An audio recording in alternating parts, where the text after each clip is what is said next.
የድምፃዊ አንዱዓለም ጎሳ ጠበቃ ቀነኒ በርካታ ጊዜ ራሷን ለማጥፋት መሞከሯን ከማስታወሻዋ ላይ ተገንዝቤያለሁ ሲል በዛሬው ዕለት በነበረ የፍርድ ቤት ውሎ ላይ መከራከሩን ዛሬ የወጣው መረጃ አሳይቷል። አቃቢ ሕግ ዛሬ በዋለው ችሎት ፖሊስ መጋቢት 17 በተሰጠው 12 ተጨማሪ የምርመራ ቀናት ውስጥ በሞዴል ቀነኒ አዱኛ ሞት ላይ 15 ተጨማሪ የሰዎች በአጠቃላይ ደግሞ የ28 ሰዎች ማስረጃዎችን ማሰባሰቡን ገልጿል።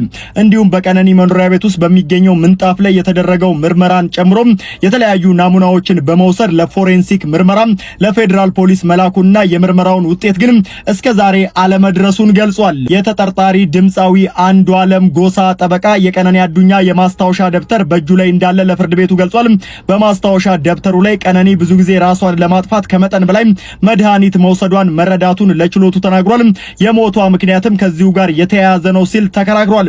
አክሎም ታዲያ አንዱዓለም ጎሳ በቀነኒ ሞት ውስጥ መሳተፉን የሚያረጋግጥ የሰው ማስረጃና የምርመራ ሰነድ መረጃ እንደሌለ በመግለጽ ይህም ታዲያ ንጹህ መሆኑን የሚያረጋግጥ በመሆኑ ተጠርጣሪው የዋስ መብቱ ተጠብቆለት ወደ ቤቱ ሄዶ ፍቅረኛውን ህልፈተ ሐዘን እንዲያወጣ ጠይቋል። በተጨማሪም ደግሞ አንዳንድ ሚዲያዎች በባለፈው ችሎት ተጠርጣሪው አንዱዓለም ጎሳ ለመጪው የትንሳኤ በዓል ኮንሰርት ስላለው የዋስትና ጥያቄ እንዳቀረበ አድርገው መዘገባቸው በቀነኒ ቤተሰብና የሚወደው ማህበረሰብ እንዲጨክንበት ታስቦ የተደረገ የስም ማጥፋት ዘመቻ ነው ሲል ገልጾ ጠበቃው ፍርድ ቤቱ ጉዳዩን እንዲመለከተው መጠየቁ ተሰምቷል።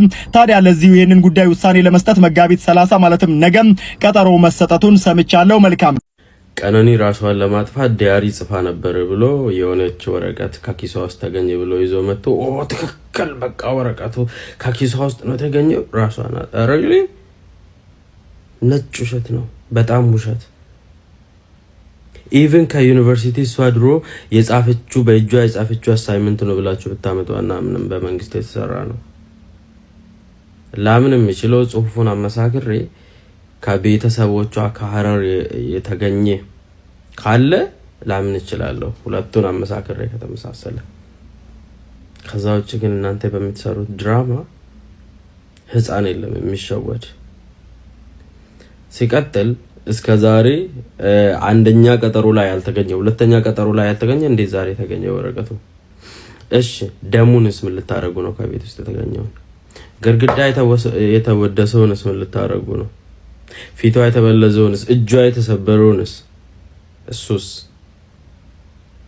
እሱ አልተጻፈም ዲያሪው ላይ ማለት? ወይ አንዳንዴ እንደናንተው ደንቆሮ መስለን ነው የምንታያችሁ? እኔ ግራ ነው የሚገባኝ።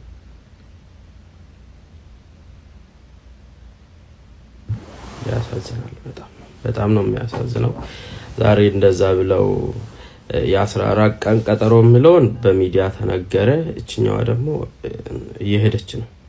ብቻ የአባቷ እንባ የእናቷ እንባና ደሟ የሷ የንጹህ ደም ይፋረዳችሁ።